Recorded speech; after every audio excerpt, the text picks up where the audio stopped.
media hora más.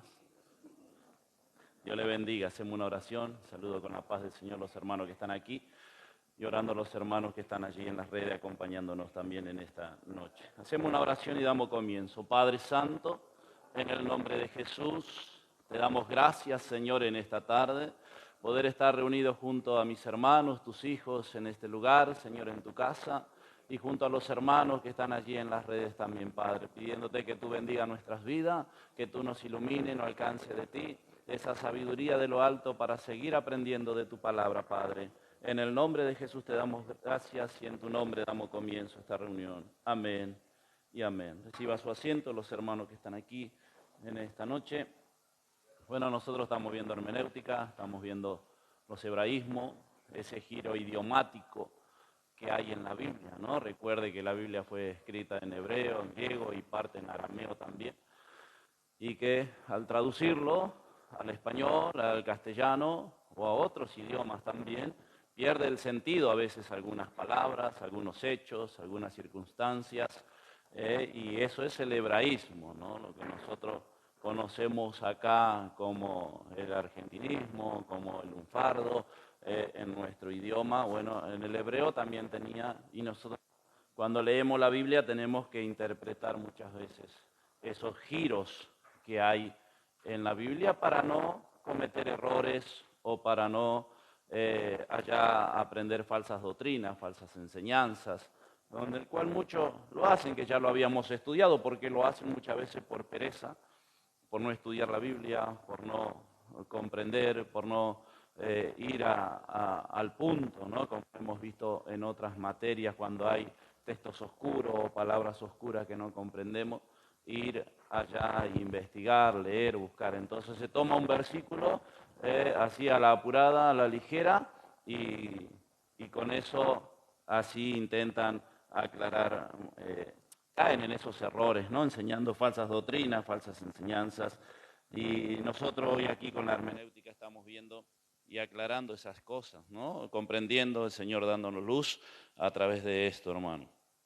También en el hebraísmo vamos a encontrar ciertos números, que a veces los números tienen un significado también, no siempre significa el mismo número, no siempre, sí, y a veces, ¿sí? Hay que también entender que no siempre el más conocido, el que más conocemos es el número 7, ¿no? En la Biblia, el número completo, el número que significa indefinido, lo encontramos y eso lo sabemos los hermanos que están en el pueblo cristiano, o por lo menos aquí en la iglesia, el pastor siempre nos ha enseñado, significa número completo o indefinido, el 7, ¿no? Por eso Jesús dijo que ¿cuántas veces tenemos que perdonar a nuestros hermanos?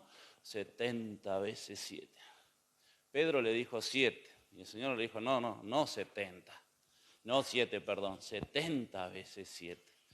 Y no era que tenía que hacer el número. Yo digo, pensaba en esto, digo, cuánto que a veces le cuesta perdonar una cosa.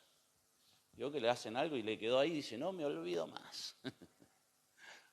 Póngale 2, póngale 10.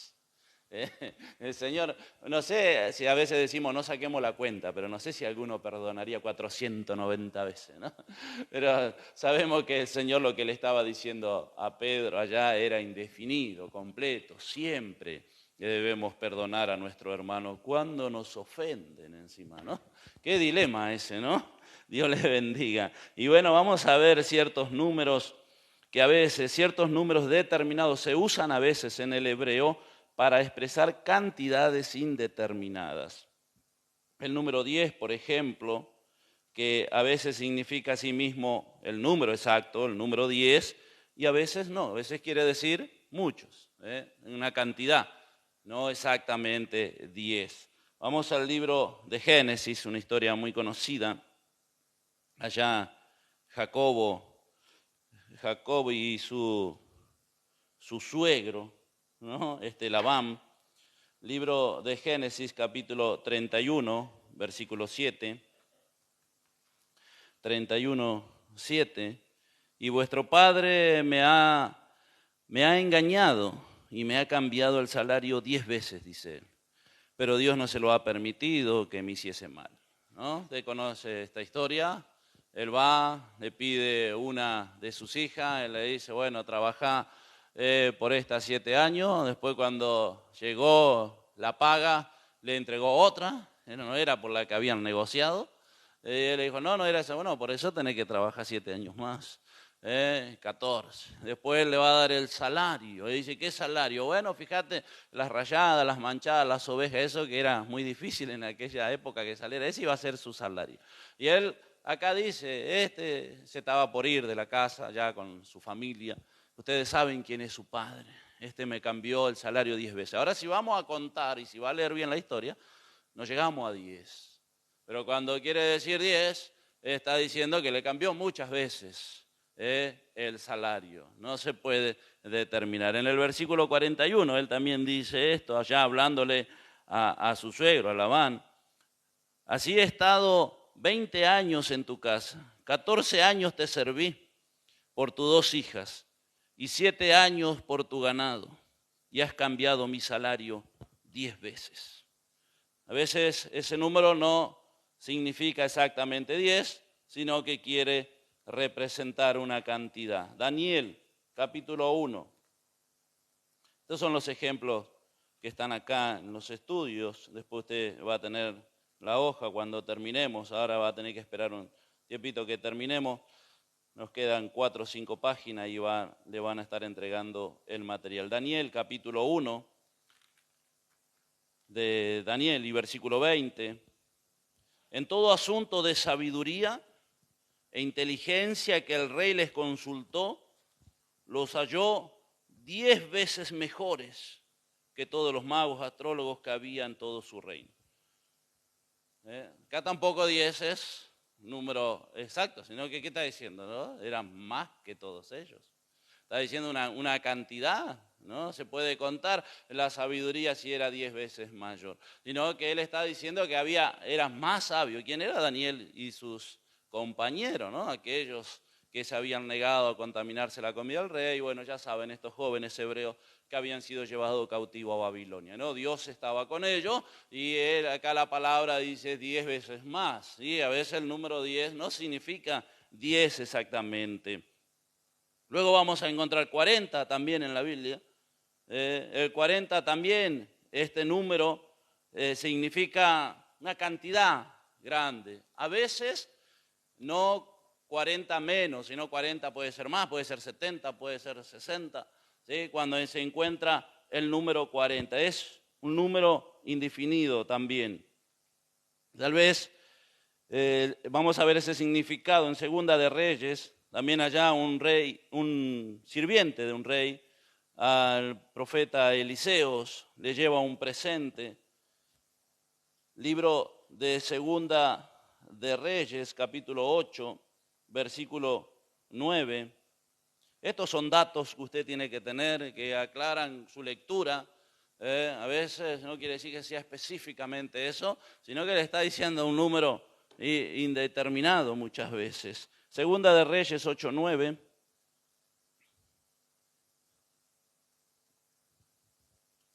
Dice la palabra del Señor, tomó pues Hazael en su mano un presente de entre los bienes de Damasco, 40 camellos cargados, y fue a su encuentro, y llegando se puso delante de él, de Eliseo, el siervo de Dios, ¿no? El número 40. Tomó 40 camellos, unos pequeños presentes de Damasco, iba a consultar por el rey, ¿no? Eliseo le iba a dar la noticia, después lea usted la historia, el rey va a morir.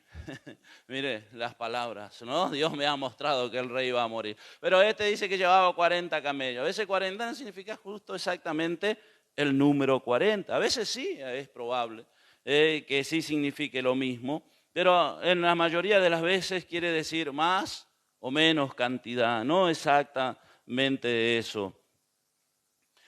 También vamos a ver Ezequiel, estos textos usted lo va a tener acá, Ezequiel 29:11 al 13.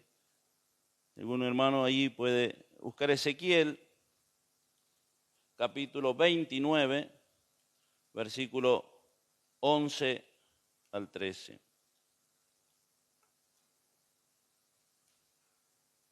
Ezequiel 29:11. Sí. No pasará por ella pie de hombre, ni pie de animal, pasará por ella, ni será habitada por 40 años. Y pondré a la tierra de Egipto en soledad, entre las tierras asoladas, y sus ciudades entre las ciudades destruidas estarán desoladas por 40 años. Y esparciré a Egipto entre las naciones, y la dispersaré por las tierras. Porque así ha dicho Jehová, Señor, al fin de 40 años recogeré a Egipto de entre los pueblos entre los cuales fueron esparcidos. Bueno, Egipto aquí fue tomado, para ir acá tiene que ir a la historia, ¿no? Está en el estudio, pero tiene que ir a la historia. Allá en una antigüedad Egipto fue tomada también por los babilónicos y posiblemente el rey Nabucodonosor haya invadido Egipto y haya tomado también ellos y se cumplió la palabra del profeta. Pero algunos estudiosos dicen que no llegó a 40, llegó a 36, llegó a 32 años. No está especificado en la Biblia esta profecía, sino que los estudiosos dicen, ¿no? Pero por eso acá el número 40 años, 40, a veces son 35, 32, quiere decir una cantidad, ¿sí? Quiere decir allá, no específicamente eso. Para ir a eso tiene que ir a un estudio más profundo, la historia, ya por el año 500 y pico antes de Cristo, y tiene que ir allá a ver esos análisis, más teología, más teólogos, ¿no? Para comprender esto. Que nosotros lo que estamos viendo acá es que el número 40 no significa 40, no significa 10. En algunos casos, porque allá el número 7 que estábamos viendo, ese número perfecto, ese número indefinido, allá en el libro de Génesis Dios le dice a Moisés, junta ya 7 parejas de aves, ahí sí significa 7. ¿Entiende? O Dios le decía ya al pueblo de Israel cuando iba a hacer su fiesta en el séptimo día, ahí sí, en el número que tiene que contar, el séptimo día se iba a celebrar esa fiesta, ¿sí? No, pero nosotros sabemos que es el número de Dios, el número que Dios escogió, el número perfecto. Mire, vamos a leer algunos textos que está acá también para entender esto. Proverbios 26, 16. Proverbios 26, 16. En su propia opinión el perezoso es más sabio que 7 que sepan aconsejar. Como estábamos hablando, completo, indefinido. ¿Qué quiere decir? Que el perezoso en su consejo, el terco, el cabeza dura, no le va a hacer cambiar de opinión. Ni aun con 7 sabios, dice, ni aunque 7 que sepan aconsejar, ni aunque vengan un montón, ni aunque venga haya cantidad de gente a aconsejarle, él está en su opinión y no lo va a sacar de esa opinión, venga el maestro que venga, le dé el estudio que le dé. Él dice, para mí es así. Y yo digo, cuando los hermanos vienen y preguntan, yo pienso, y ya estamos en el horno. Cuando dice yo pienso, olvídese que le va a hacer cambiar de opinión, ¿no? Cuando pasa, ¿no? Dice yo pienso, listo, se acabó. Prepárese porque por más estudio que le dé va a ser difícil cambiarle ese pensamiento que ellos tienen. Bueno, acá, mire, decía Salomón, ¿no? El perezoso en su propia opinión. Es más sabio, él sabe más que todo. Y aunque vengan 7 que sepan aconsejar, 7 que de verdad conozcan, que de verdad entiendan, es difícil hacerle cambiar de opinión a esa gente. Mire otro versículo. En el mismo allí, Proverbios 26 al 25, versículo 25. Cuando hablare amigablemente, no le creas, porque 7 abominaciones hay en su corazón. ¿Quiere entender esta palabra? Mira el versículo 23. Como escoria de plata echada sobre el tiesto, son los labios lisonjeros y el corazón malo. El que odia disimula con sus labios, mas en su interior maquina engaño. Entonces, cuando te hable amigablemente, no le creas. Porque ¿qué hay en su corazón? Abominación, engaño, injuria, maldad, ¿no? Decía allá el sabio Salomón. Y decía, está lleno su corazón, disimula, de labios nomás. Eso no hay, ¿no? Gloria a Dios. Eso en las iglesias no pasa. Y nosotros tenemos que dar gracias a Dios por eso. Porque en las iglesias cristianas eso ya sabemos que no sucede, no pasa. Cuando te habla amigablemente, cuando te habla lindo, mi vida, mi tesoro, te extrañé, hermana, se dicen a veces las hermanas, ¿no? Dios les bendiga. Damos gloria a Dios que eso no hay en las iglesias, en las iglesias del Señor. Mire lo que nos falta en la iglesia, el Salmo 119. Y versículo 64. Esto sí nos falta, gloria a Dios. Salmo 119. Y versículo 64 o 63. La mentira aborrezco y abomino. Tu ley amo. 7 veces al día te alabo a causa de tus justos juicios. Eso sí hay en la iglesia, ¿no? Gloria a Dios. Eso es lo que tiene que abundar en la iglesia, ¿no? La mentira aborrezco, abomino, amo tu ley. ¿No la ley? La palabra de Dios, ama la palabra de Dios. Eso es lo que tiene que abundar en las iglesias, ¿no? Amo tu ley. 7 veces, 7 veces al día te alabo. ¿Qué quiere decir? Una vez a la mañana, al mediodía, a media tarde. No, que está continuamente, todo el día, alabando a Dios. Eso pasa, ¿no? Amén. Se ríen los hermanos acá. ¿Por qué será? Eso es lo que tiene que habitar en nuestra vida, en nuestro corazón. Estamos completos de eso. De alabar el nombre del Señor a causa de su justo juicio. Eso tiene que haber en nuestra vida, en nuestro corazón, en el pueblo cristiano. Eso significa el 7, completo, número indefinido, que estamos llenos. Que está lleno nuestra vida, que está lleno nuestro corazón, que está llena la iglesia. De esas cosas. Aborrecemos la mentira, aborrecemos el engaño, no somos de aquel que tiene el corazón lleno de maldad, lleno de enojo, de envidia, que dice que es carcoma nuestros huesos, decía ya también Salomón, la envidia. Es alguno que le duele mucho los huesos, analice su corazón primero. Porque dice allá que la envidia, el celo, es carcoma nuestros huesos. Lo dice la palabra, no lo digo yo, no se enoje conmigo. Lo dice la palabra del Señor, ¿no? En algunos números sí es 7 exacto, ¿no? Como 7 parejas, o 7 días, 7 años.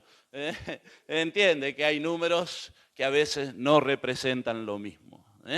Entonces, usted va a entender que el 7 es completo, siempre es un número indefinido. El número que eligió Dios, pues el 7 es el número de Dios. ¿Y el del diablo? Dios les bendiga. En las escrituras se usan a veces también muchos números para redondear algo. Como veíamos el 40, como veíamos el 10. A veces leemos en la Biblia y dice 300. Y si tenemos que ir a la historia y leemos los años, vamos a ver que fueron 290, 280. Entonces, cuando aparecen a veces esos números, usted tiene que tener cuidado en decir, fueron 300, fueron allá. Sino que hay un hebraísmo para decir redondear. Nosotros vamos a decir, había como 20, vio los grandes predicadores, a veces escuchamos testimonio, había como 120.000 personas. ¿Y cómo los contó? No sé, pero bueno, había 100.000 personas, había 60.000 personas. Y se usan números, algunos la imaginación miró y dijo, hay como tanto.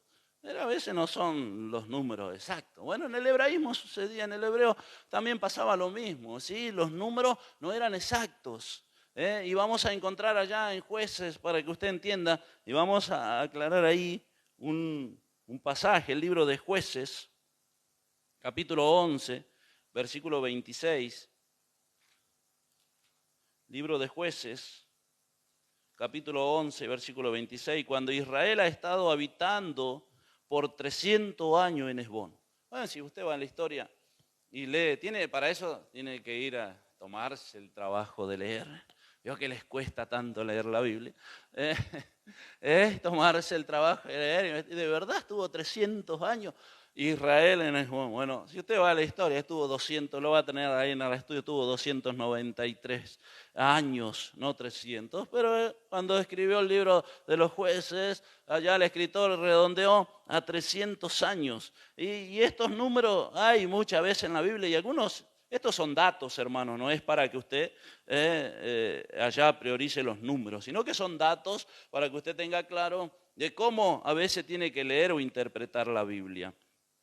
Libro de Jueces, ahí, Jueces capítulo 20 y versículo 46.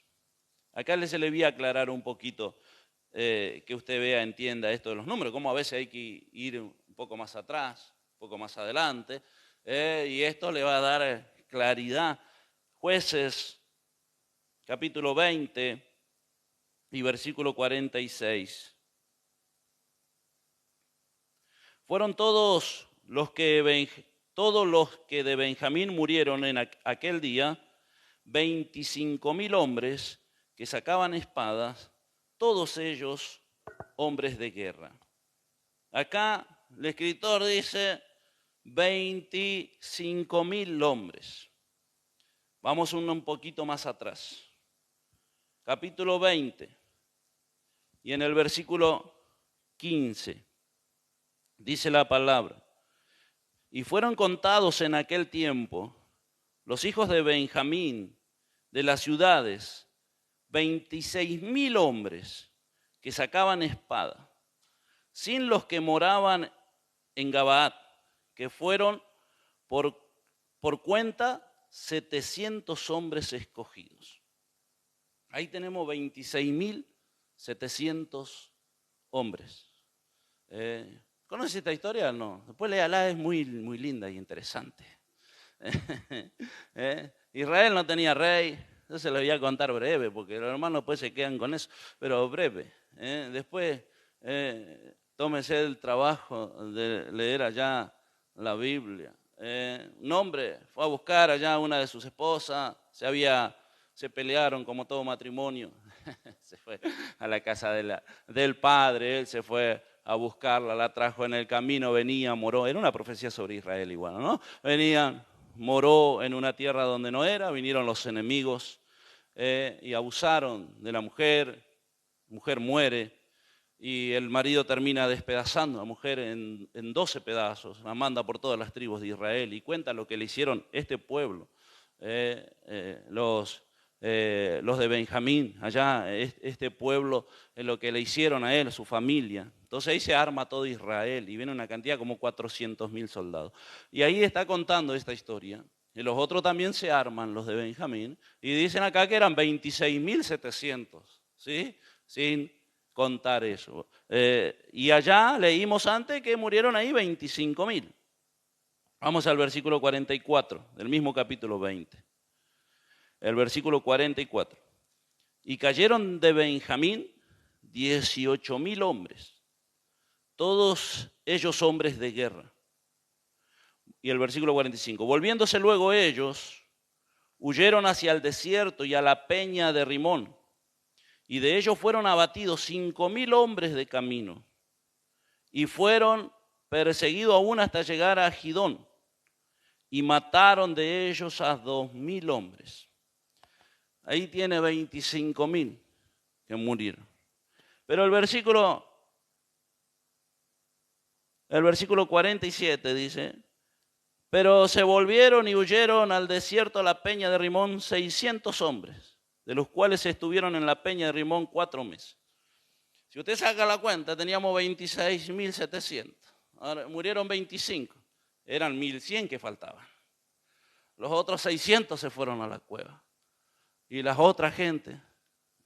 ¿Entiende por qué a veces no le tiene que prestar atención exacta a esos números, sino que tiene que ir a toda la historia, a leer y prestar atención unos versículos antes, prestar atención qué es lo que sucede? A veces el hebreo usaba esos números para redondear el número. Decían, murieron como 25,000 y redondeó ahí. Si tenía que, más allá de que está expresado en algunos versículos, y le va a poner el número exacto, ¿no? De todo eso. Entonces, si usted tiene que analizar esto y sacar una cuenta, sí, se le va la cabeza, se le va a ir para allá, para acá, 25.000, 30.000. A veces el número no es tan importante, pero sí lo que usted tiene que tener en cuenta es que se usaba ese tipo de redondeo, ¿sí? Para aclarar un número, para aclarar una situación o para aclarar allá algunos números y cantidad. Imagínense, hoy cuesta mucho contar y alguno cuenta allá por los boletos que vende, las entradas, los tickets, qué pasa y más o menos por ahí relacionan. Y aún el número no es exacto. ¿Se imagina contar 25.000 personas, 20.000 personas en aquella época?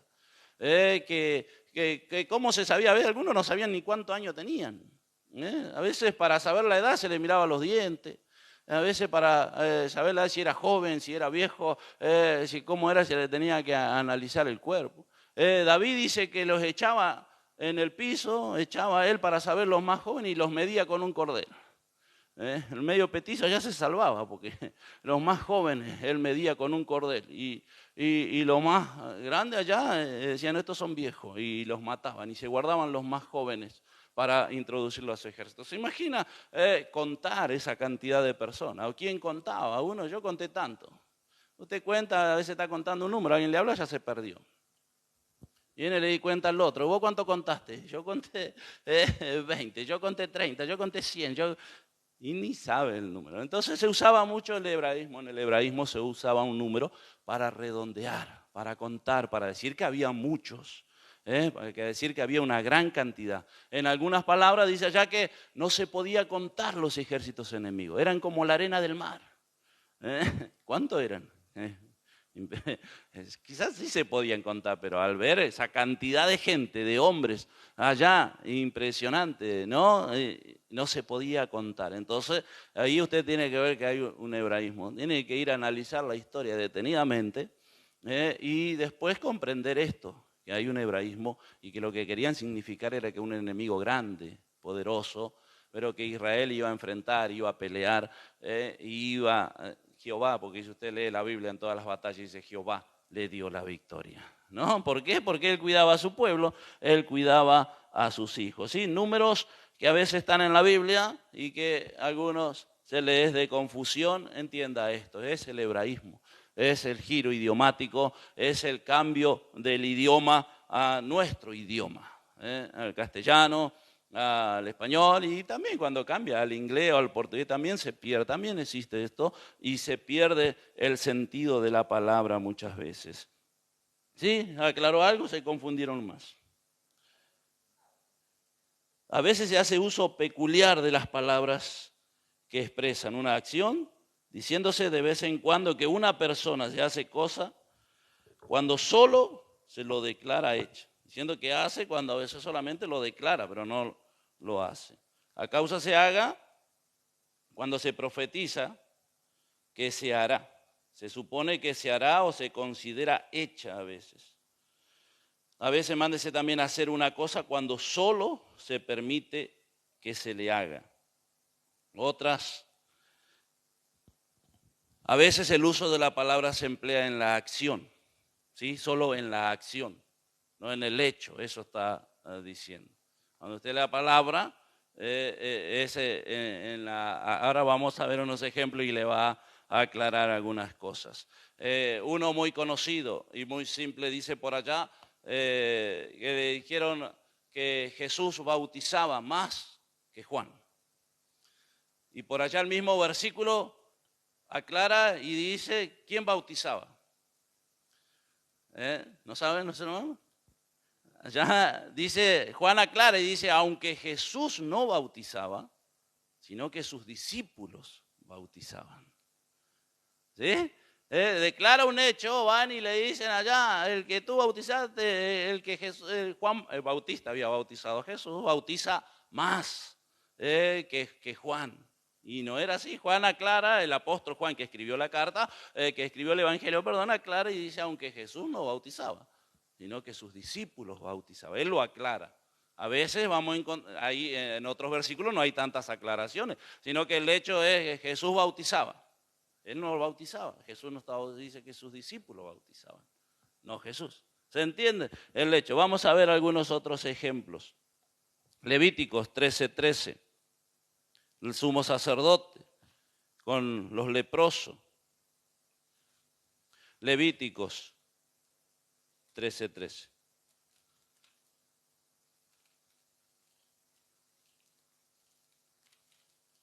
Leemos allá. Entonces le reconocerá, y si la lepra hubiere cubierto todo su cuerpo, declarará limpio al llagado.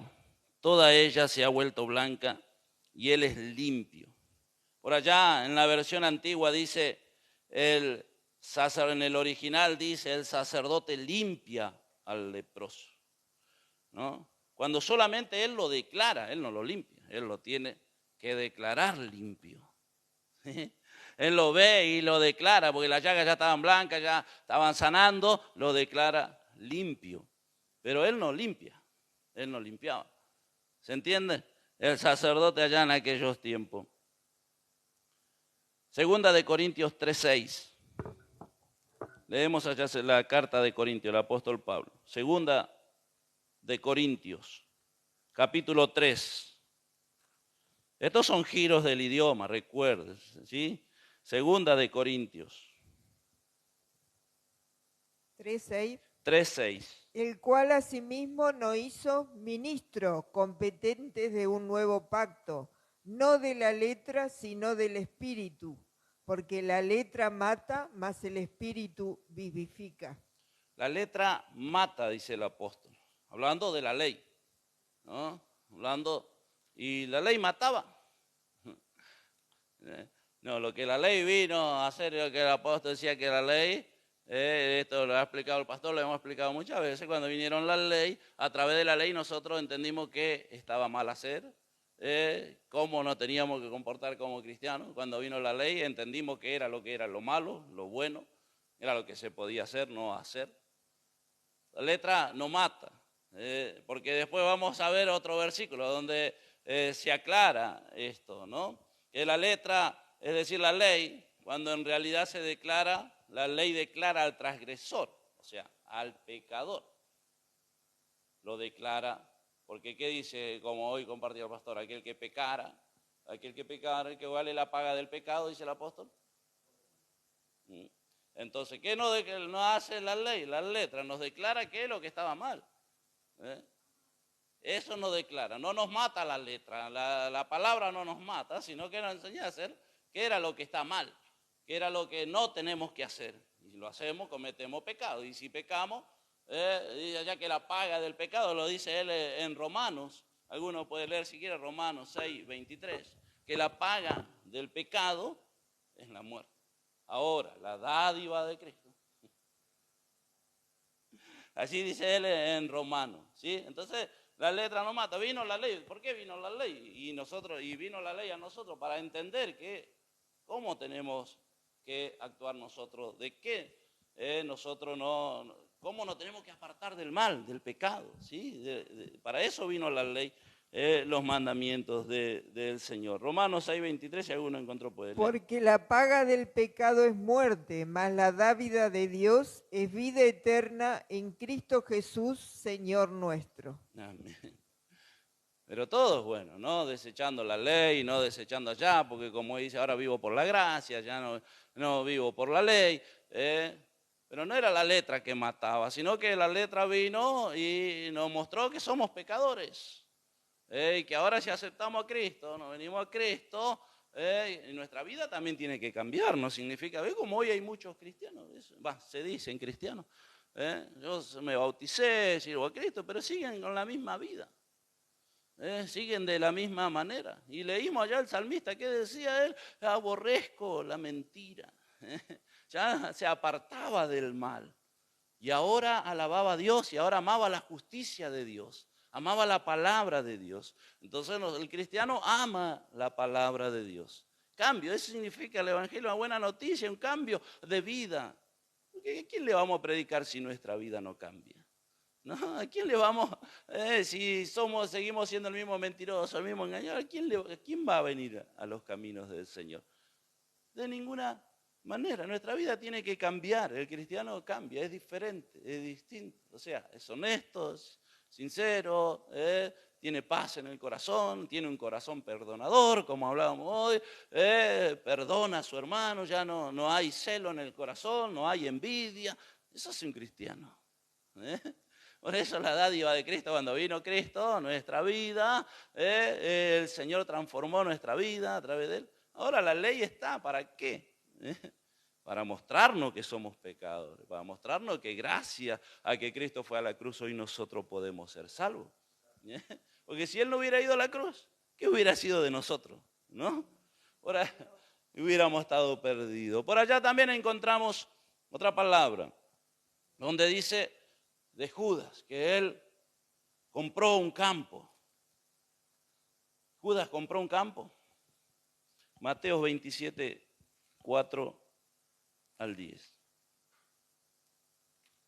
Mateo 27, 4, 10. Libro de San Mateo.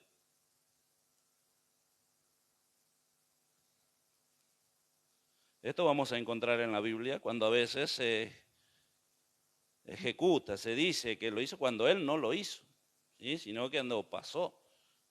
Diciendo, yo he pecado, entregando sangre inocente, mas ellos dijeron, ¿qué nos importa a nosotros? Allá tú. Y arrojando las piezas de plata en el templo, salió y fue y se ahorcó. Los principales sacerdotes, tomando las piezas de plata, dijeron, no es lícito echarlas en el tesoro de las ofrendas, porque es precio de sangre. Y después de consultar, compraron con ella el campo del alfarero para sepultura de los extranjeros, por lo cual aquel campo se llama hasta el día de hoy campo de sangre. Así se cumplió lo dicho por el profeta Jeremías, cuando dijo, y tomaron las 30 piezas de plata, precio del apreciado según precio puesto por los hijos de Israel, y las dieron para el campo del alfarero, como me ordenó el Señor. Amén. Hechos 1:16. Varones, era necesario que se cumpliese la escritura, en que el Espíritu Santo habló antes por boca de David acerca de Judas, que fue guía de los que prendieron a Jesús, y era contado con nosotros y tenía parte en este ministerio. Este pues con el salario de su iniquidad adquirió un campo. Él, acá Lucas, en el libro de los Hechos dice, él adquirió el campo. ¿Y qué leímos en Mateo? Dice que los sacerdotes dijeron, no es digno esto meter allá en la ofrenda de la casa de Dios, sino que ellos fueron y compraron. Y si leemos literalmente en el Hecho, decimos, ¿cómo Judas fue y compró el campo? No, él no compró nada, sino que en el giro idiomático, en el hebraísmo, allá se escribe de esa manera, sabiendo que el que compró, los que compraron aquellos campos fueron los sacerdotes, con ese mismo dinero, donde él fue y quiso allá, algunos dicen arrepentirse, él no se arrepintió de ninguna manera, y entregando ese dinero allá, él acusó su conciencia y ya era tarde, porque Dios le había dado oportunidad a Judas de que se arrepintiera. Él no se quiso arrepentir de ninguna manera, y entregó al Señor Jesús. El Señor aún hasta en la última cena le dio oportunidad a Judas de arrepentirse. Sin embargo, él no quiso. Ya él sabiendo, él ya había arreglado con los sumos sacerdotes la suma, el dinero, y el Señor Jesús le dijo en la última cena, acá hay uno de vosotros que me va a entregar. Y él, ¿qué hizo? Miró para el costado, yo no tengo nada que ver, yo no soy, y comió ese pan, tomó ese jugo de la vid. Así que analice su vida, Señor. ¿Sí? Así encontramos como con acciones, diciendo, lo hizo, pero a veces él no lo hizo, sino que a través de su actitud, de lo que él hizo. Por ejemplo, algo muy conocido también, se le compartía ayer también en el aniversario, en el libro de Éxodo, capítulo 8, 15, que a veces encontramos en la Biblia y esto trae a confusión también. Como lo mismo de Judas, porque por acá dice Judas ya estaba predestinado. El Señor, las profecías sí iba a cumplir, pero Dios es un Dios de oportunidades. Y el Señor le dio oportunidad a Judas de arrepentirse, mientras estaba allá, ¿sí, hermano?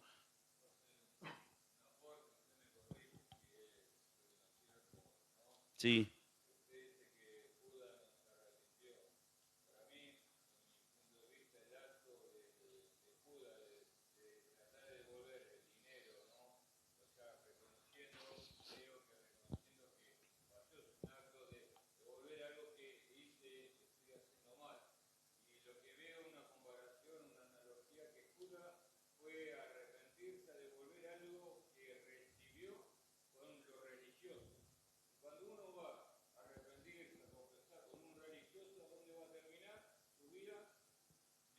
Destruido.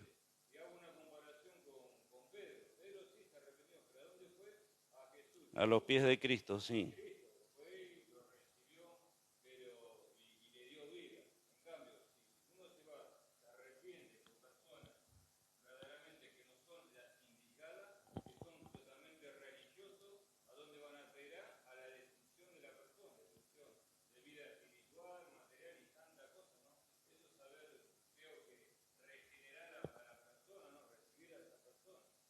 Sí, hermano.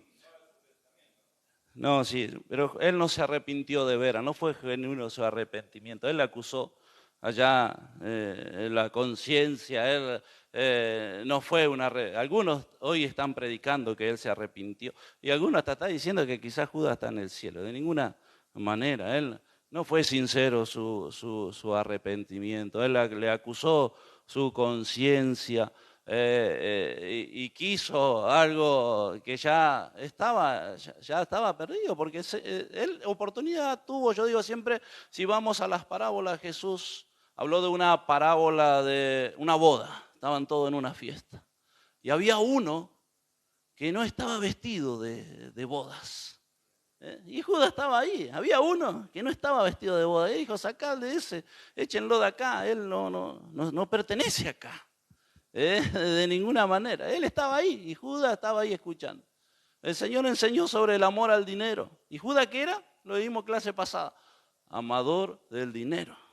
Juan lo aclaraba, ¿no? Él no decía porque amaba a los pobres, él decía porque metía la mano en la ofrenda y era ya amador del dinero. Y Jesús enseñó sobre ese mamón, enseñaba él, ¿no? El amor al dinero. Y después, bueno, en la última cena, como compartimos, Dios es un Dios justo y es un Dios de oportunidades. Le dio oportunidad. Él actuó no genuinamente, no sinceramente, y no fue ese arrepentimiento genuino delante del Señor, ¿no? En Éxodo, capítulo, también vamos a encontrar algo parecido, Éxodo 8:15. Pero viendo Faraón, pero viendo Faraón que le habían dado reposo, endureció su corazón y no los escuchó, como Jehová lo había dicho. Y endureció Jehová el corazón de Faraón, ¿no? Y leemos esto como Dios endureció allá el corazón de Faraón. Dios, lo que está diciendo ahí la palabra, y vamos también a Éxodo 9:12. Éxodo 9:12. Dice allá, pero Jehová endureció el corazón de Faraón y no los oyó, como Jehová lo había dicho a Moisés. Lo que Dios, lo que está queriendo decir acá es que el Señor, que Dios, a través de su misericordia, Dios le iba a mostrar a Faraón y le decía, iba a Moisés y le decía, allá hay uno que dice que si no te arrepientes, si no dejas ir, van a venir plagas. Y él quería mostrar la misericordia a Faraón. Si él se hubiera humillado, si él hubiera aceptado esa palabra, quizás no hubiera venido en esas plagas a Egipto. Sin embargo, dice que él endurecía más su corazón diciendo, o ellos se creían los más poderosos, ellos se creían los sumos poderosos, tenían sus dioses. No es que Dios se endureció y cerró el corazón y culpa de Dios vino todo lo que vino, y vino la plaga y vino allá, pobre el pueblo de Israel. No, sino que eso está encerrando allá que Dios a través de su misericordia le mostraba a Faraón y le decía, deja ir a mi pueblo para que me sirviere, dice allá en otra palabra. En el libro de Romanos capítulo 9 también el apóstol Pablo habla de y dice que es por la misericordia de Dios. Dios le estaba mostrando su misericordia como le estaba mostrando a Judas su misericordia y él no quiso. Y él nunca se persuadió, nunca se reconoció en sí. Aún en la última cena, si él hubiera dicho, soy yo, Señor, quizá hubiera sido distinto. Pero Dios le dio oportunidad, porque dice la palabra de Dios que a todo Dios le da oportunidad y que allá en el juicio final ninguno va a decir, yo no escuché, a mí no me dio oportunidad. Entonces Dios es un Dios justo con todo y a todo da oportunidad. Y a Faraón también pasó lo mismo. No fue que Dios, porque Dios lo quiso y porque Dios allá y Faraón pasaba esto. No, sino que fue la misericordia, a través de la misericordia, si él hubiera sido obediente a la voz de Dios, si él hubiera sido un hombre más dispuesto y no resistirse a la bondad de Dios, las plagas no hubieran venido. Y quizá Egipto no hubiera sido destruido como pasó, ¿no? La última plaga, usted sabe, la última plaga, una gran mortandad, los primogénitos, los hijos de las familias. Un gran sufrimiento, un gran lloro que se oía a kilómetros de distancia. Sí, Judas, así que no crea que Dios haya endurecido y que Judas se haya arrepentido. Como decía el hermano, fue a un lugar equivocado a arrepentirse, delante de los religiosos, delante de los sacerdotes, delante de allá se fue a presentar delante de aquellos hombres que lo que menos hacían era servir al Señor o amar al Señor. Bueno, ellos no creían en el Señor, como ya lo hemos visto, el pastor lo ha explicado en clase anteriores, ¿no? Se fue a un lugar equivocado, a arrepentirse allá a los religiosos, se fue allá delante de los sacerdotes, se fue allá a tirar la moneda, a decir que se arrepintió. De ninguna manera, ese no fue genuino, fue un remordimiento que tuvo, la conciencia la acusó, pero no fue arrepentimiento genuino, no crea. Y no crea que Judas va a estar en el cielo de ninguna manera. Como algunos dicen, fue la mano, fue allá y va a estar en el cielo, fue un discípulo y va a estar en el cielo. No crea de ninguna manera eso, ¿no? Porque los suicidas no entran en el reino de los cielos, de ninguna manera, hermano. Dios les bendiga. Nos quedamos por acá hoy, en esta noche. Me pasé 5 minutos y los hermanos me están mirando mal acá. Le invito, vamos a ponernos de pie. A veces encontramos palabras donde dice que Él lo hizo y no lo hizo, ¿sí? Eso es lo que queremos explicar, sino que la actitud o llevó su carácter las consecuencias a que esas cosas se cumpliesen.